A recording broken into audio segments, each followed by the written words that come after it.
Welcome to Sheikh Hamdan's official channel, where stories are not just told but felt, where every heartbeat becomes a verse, and every silence hides a truth waiting to ignite your soul.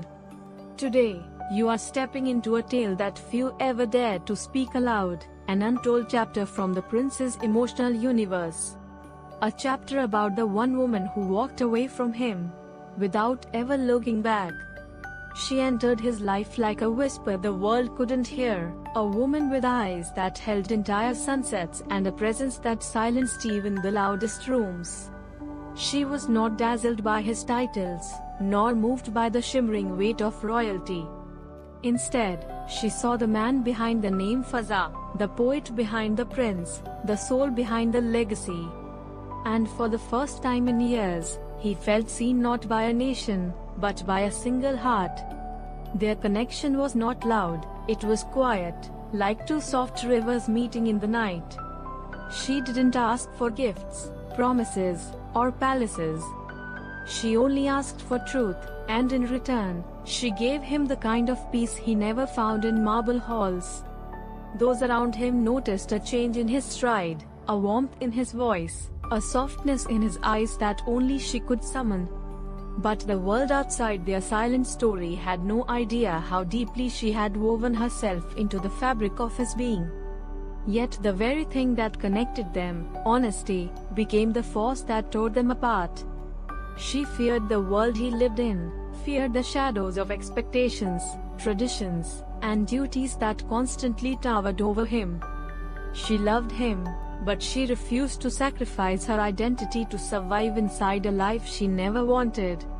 She wanted a love that breathed freely, not one guarded by walls of protocol and whispers. Sheikh Hamdan sensed her slipping away like sand between fingers, but he was trapped between two impossible choices: the future his kingdom demanded, and the love his heart whispered for. He tried to hold her with poems, with promises, with the weight of his sincerity. But in her silence, he felt an approaching storm, one not made of anger, but of quiet departure. The day she left, she didn't slam doors or drown the palace in tears. She simply exhaled the truth she had carried alone: "I cannot love you in a world that won't let you be yourself." Those words struck deeper than any blade. And before he could respond, she turned and walked away. No hesitation, no backward glance, as though leaving him was the only path that kept her heart alive. He stood frozen, watching her silhouette shrink into the horizon. No guards were sent after her. No orders were given. He let her go, not because he wanted to, but because he loved her enough to honor her freedom.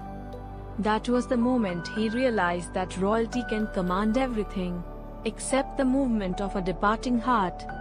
In the days that followed, the palace felt colder, echoed deeper. His poetry changed, its rhythm cracked, its metaphors grew sharp, its ink darkened. He wrote verses that no one ever read, folded them into the corners of his room, and let the emptiness teach him what love costs when truth isn't enough.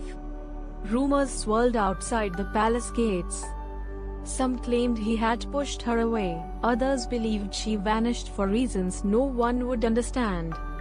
But only he knew the truth: she didn't leave him because she was weak.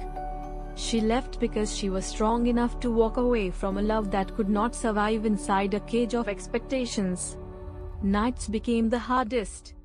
He found himself staring at the sky, wondering if she was looking at the same moon, wondering if she ever missed the man behind the poems. His horses sensed his silence, his falcons paused before taking flight, even the desert winds carried a softer ache around him. Everything whispered her name without speaking it.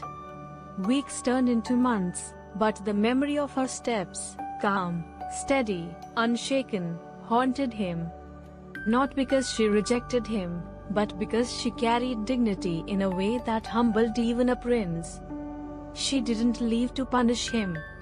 She left because her soul refused to be bent by a life that wasn't hers to live. And though she walked away without looking back, she left behind a truth he could never escape. In the months that followed her departure, the kingdom believed he had moved on, but those closest to him sensed a shift in the way he carried himself. His smile was still present, but it carried a kind of stillness, like a tide that no longer touched the shore it once embraced. He fulfilled every duty with precision, yet behind the elegance of his composure lived a quiet ache he never spoke of. The world saw strength, he felt the lingering echo of the woman who once made him forget he was a prince. He returned often to the places where their memories lived, the stables where she laughed freely, the gardens where she walked barefoot through flowers, the library where she traced his unfinished poems with her fingertips. These spaces now felt like silent witnesses, holding fragments of a love that ended gracefully, painfully, honestly. He would stand there alone, the silence pressing against his heart like a reminder of a truth he couldn't rewrite. One evening, as he walked along the edge of the desert, he imagined her again, this time not as the woman who left, but as the woman who refused to lose herself. And for the first time, he felt admiration stronger than heartbreak.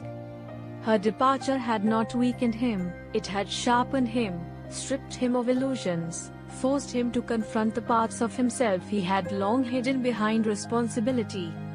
She had walked away, but she had left him with something invaluable: clarity. As time stretched onward, he began pouring her memory into words, not to revive what was gone, but to honor what had been real. His poems grew richer, deeper, carrying the weight of love, loss, and unspoken gratitude. People sensed a new tone in his voice, a maturity shaped not by victory, but by vulnerability. They didn't know her story, but they felt her presence in the softness of his metaphors, the tenderness of his pauses, the honesty he had never shown before. The dawn that followed was ordinary to the world, yet monumental to him. He walked through the palace with the same serene grace, but inside him burned a decision that would soon alter the course of his journey.